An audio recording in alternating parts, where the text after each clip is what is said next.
You already lost control. You just didn't notice when it happened. It didn't look like a mistake. That's why you missed it. It happens in moments no one questions. When you hesitate for half a second. When you explain something that didn't need explaining.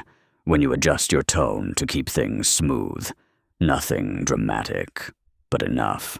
And once people place you in a category, they stop updating it. That's the part no one tells you. You think control comes from what you say. It doesn't. It comes from what people assume about you before you finish speaking. And by the time you notice it, they've already adjusted to a weaker version of you. They start testing you, interrupting, challenging. Not on purpose, just because they can. You call it being polite. They see it as easy to push. You call it being open. They see an opening. You're not being judged on what you say. You're being judged on what leaks through.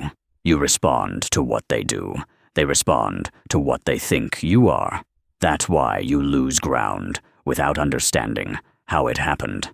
And the worst part, most of these signals don't look like mistakes, but they are. Because the moment someone reads you as controllable, they stop interacting with you and start managing you. This isn't about force. It's about removing the signals that make you controllable. Over the next few minutes, you'll see exactly where those signals come from and how to shut them down before they get used against you. No force, no noise, just fewer ways for people to read and use you. You're predictable, and people can feel it within seconds. Someone questions you, you explain. Someone pushes, you justify. Someone pauses, you rush to fill it. It feels natural, which is why it's easy to use against you. The moment you react fast, two things become obvious. You're easy to engage and easy to move. And the faster you react, the easier it is for people to lead the interaction. Strategic people slow the moment down. Not everything gets a response, and that alone changes the balance. You stop treating every interaction like something you need to handle, and start deciding what each moment should do for you. When someone challenges you, watch what usually happens. You start explaining, clarifying, expanding. The moment you rush to explain, you step into their frame. Now you're the one trying to prove something. A controlled response looks different. You pause, you answer only what holds weight, or you leave it untouched, not to avoid it, but to avoid rewarding the challenge. Silence exposes people. Most rush to fill it, not because they need to, but because they can't hold the pressure. And the one who breaks it first usually gives up position. People aren't just listening to you. They're measuring how you respond. Control doesn't disappear all at once. It leaks through your reactions. You stop correcting everything. You stop answering everything. You stop chasing clarity when ambiguity works in your favor. Because control isn't about handling every moment. It's about not being pulled into moments that lower your position. And most of these reactions don't feel like mistakes when you're doing them. That's why they keep costing you. And that only happens when your responses are chosen, not pulled out of you. People don't deal with you based on facts. They deal with the version of you they've already built, and that version forms fast, not from what you say, but from what leaks before you even realize it. Your timing, your tone, how quickly you reply, how often you adjust mid-sentence. Most of this happens before a single word is analyzed. Respond too quickly. You look available. Over-explain. You look unsure. Adjust mid-conversation. You look pressured. None of this is said out loud, but it's constantly being read. That's how people decide how much they can get away with. And once someone locks in a version of you, they stop looking for a new one. The moment they sense flexibility, they push a little further. A small interruption, a delayed response, a casual challenge. People don't test you once. They test the version of you you've already shown. If nothing changes, the behavior expands. Not planned, just permitted by your reactions. Here's what most people miss. Control doesn't come from what you say next. It comes from what you've already let pass. Every ignored behavior becomes a baseline. Every adjustment becomes expected. Patterns form quickly, and once they do, people stop reading you and start predicting you. They expect you to explain. They expect you to adjust. They expect you to fix the gap. At that point, the interaction isn't open anymore. It's pre-decided. You're reacting in real time. They're following a script you already gave them. And if you don't break that pattern, you don't regain control. You reinforce it. And breaking that pattern isn't about reacting differently.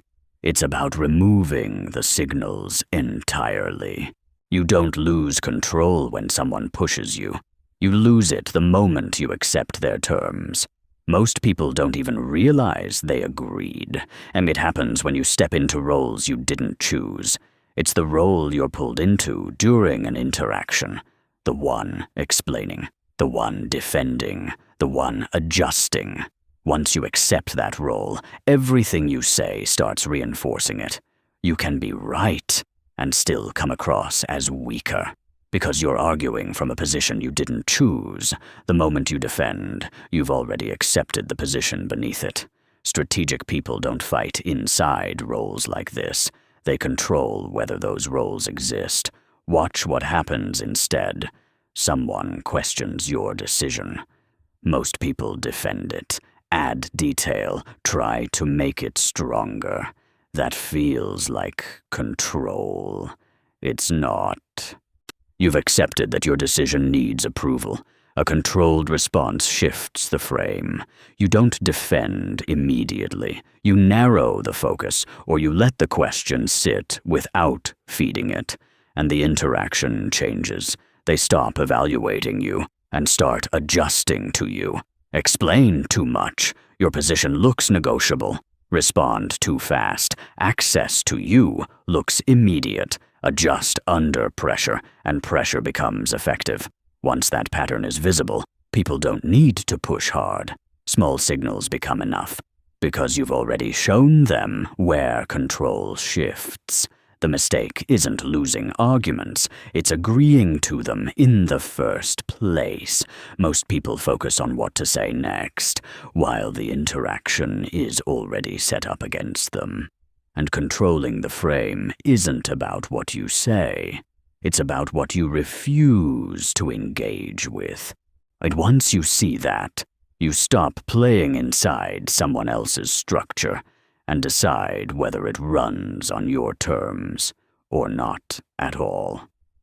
You already know where you lose control. You just haven't stopped doing it. Not your personality. Your automatic responses. Start with this. Delay your response. When something pulls a reaction out of you, don't match its speed. Even a 2-second pause is enough. It gives you space to choose before it chooses for you. Then, cut your explanations in half.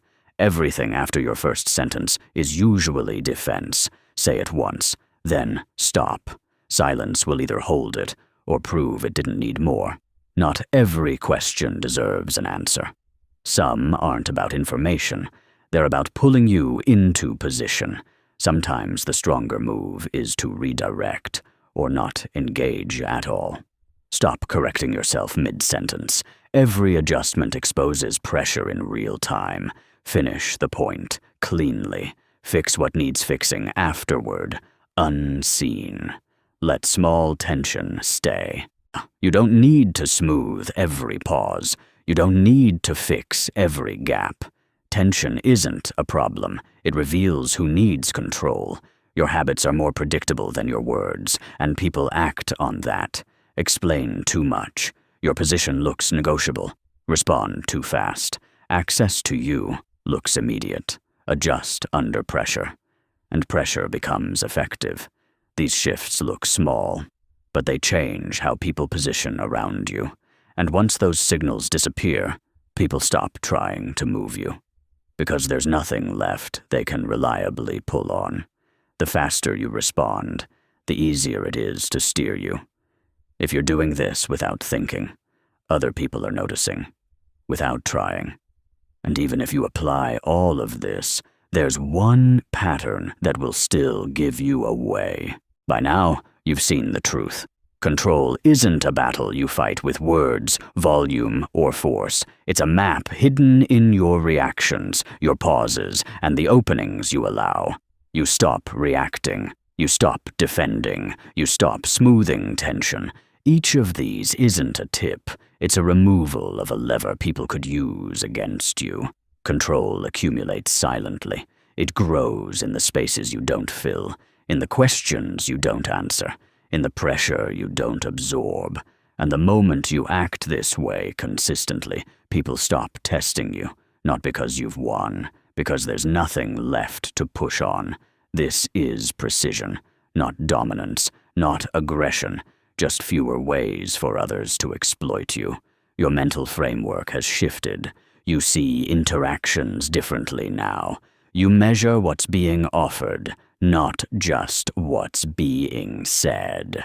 And you choose frames instead of accepting them. You manage perception instead of chasing approval. That's the edge few ever notice, and even fewer ever claim. If you apply these patterns deliberately, your position becomes quieter, harder to influence, and far more strategic. And here's what comes next.